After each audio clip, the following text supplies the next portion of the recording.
CAXDEWEIVFOU. ಈಗ ಅವಳು ಹೇಳ್ದಂಗೆ ಇದು ಒಂದು ಮೆಥಡ್. ಓಕೆ, ಈಗ ಸೆಕೆಂಡ್ ಮೆಥಡ್ ನಾವೇನು ಪ್ಲಾನ್ ಮಾಡ್ಬೋದು ಅಂದರೆ ಸಿ ಆದಮೇಲೆ ಏನು ಡಿ, ಕರೆಕ್ಟಾ? ಎಕ್ಸ್ ಆದಮೇಲೆ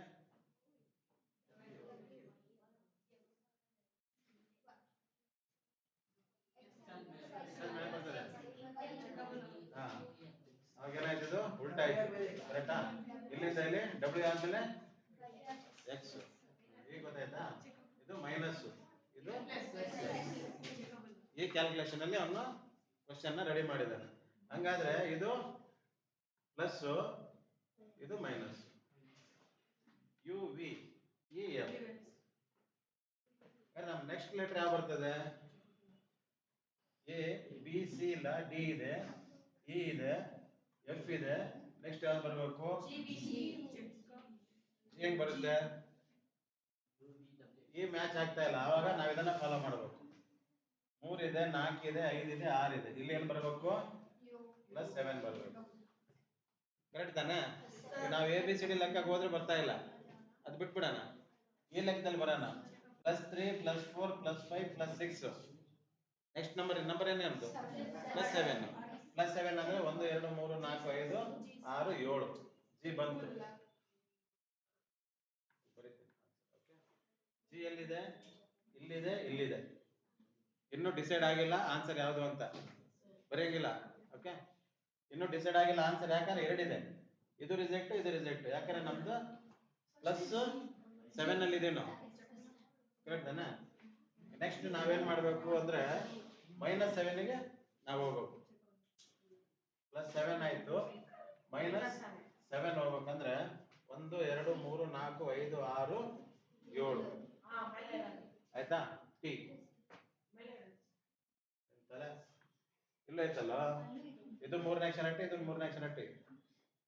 ನೋಡು, ಅದಕ್ಕೆ ಕ್ವಶನ್ ಅಷ್ಟು ಸುಲಭವಾಗಿರಲ್ಲ. ನಿಮ್ಗೆ ಕನ್ಫ್ಯೂಸ್ ಮಾಡೋದಕ್ಕೆ ಕೊಟ್ಟಿರೋದು. ಜಿ ಇದೆ, ಟಿ ಇದೆ, ಜಿ ಇದೆ, ಟಿ ಇದೆ. ಇಲ್ಲಿ ಸೆಂಟ್ರಲ್ ನೋಡು, ವಿ ಇದೆ, ಯು ಇದೆ.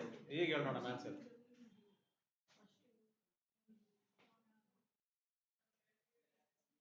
ಗೊತ್ತಾಯ್ತಾ? ನೀನು ಇಷ್ಟೆಲ್ಲ ಕಷ್ಟಪಟ್ಟರು ನಿನಗೆ ಆನ್ಸರ್ ಸಿಕ್ಕಿಲ್ಲ. ಇನ್ನ ಫಸ್ಟ್ ಮೆಥಡ್ ಆಯ್ತು, ಸೆಕೆಂಡ್ ಮೆಥಡ್ ಆಯ್ತು, ಈಗ 2 ಡಿಸೈಡ್ ಆಯ್ತು. ಬಟ್ ಇದ್ರಲ್ಲಿ ಒಂದೇ ನಾವು ಮಾರ್ಕ್ ಮಾಡೋಕ್ಕಾಗೋದು. 2 ಮಾಡಿದ್ರೆ ಅದು ಸಿಗಲ್ಲ ನಿಮಗೆ. ಮಾರ್ಕ್ ಸಿಗ್ತದ? ಸಿಗಲ್ಲ. ಹಂಗಾದ್ರೆ ಈ 2 ಮಧ್ಯೆ ಏನೋ ಒಂದು ಲಾಜಿಕ್ ಏನಿರ್ಬೋದು ಅಂದ್ರೆ ಮಧ್ಯದ ಸಂಖ್ಯೆ ನಾವೀಗ ಕಂಡುಹಿಡಬೇಕಾಗಿರೋದು. ಈಗ ನಾವು ಎ ಎಕ್ಸ್ ನ ಯಾವ ಬೇಸಿಸ್ ಮೇಲೆ ಕಂಡುಹಿಡಿದ್ವಿ? +3 -3 ಇಂದ ಕಂಡುಹಿಡಿದ್ವಿ. ಇಲ್ಲಿ +3 +4 -4 +5 -5. ಇದು ಪ್ಲಸ್ ಮೈನಸ್ ಅಲ್ಲಿ ಹೋಯ್ತು.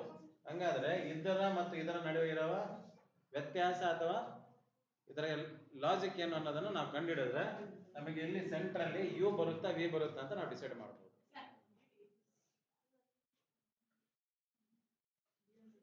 ಎ ಇ ಐ ಓ ಏನ್ ಬರ್ಬೇಕು? ಯು ಬರ್ಬೇಕಾ? ಓವೆಲ್ಸ್ ಅಲ್ಲಿ ಏನ್ ಬರ್ತದೆ?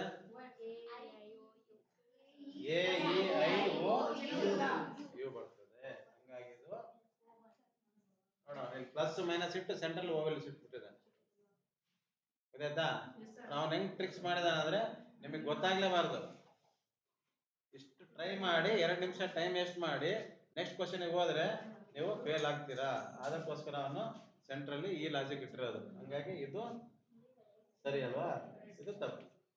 ಉತ್ತರ ಸಿ. ನೋಡಿ, ಇಷ್ಟೇ ಸಿಂಪಲ್ ಆಗಿರ್ತದೆ. ನೀವು ಸ್ವಲ್ಪ ಫೋಕಸ್ ಮಾಡೋದು ಅಷ್ಟೇ.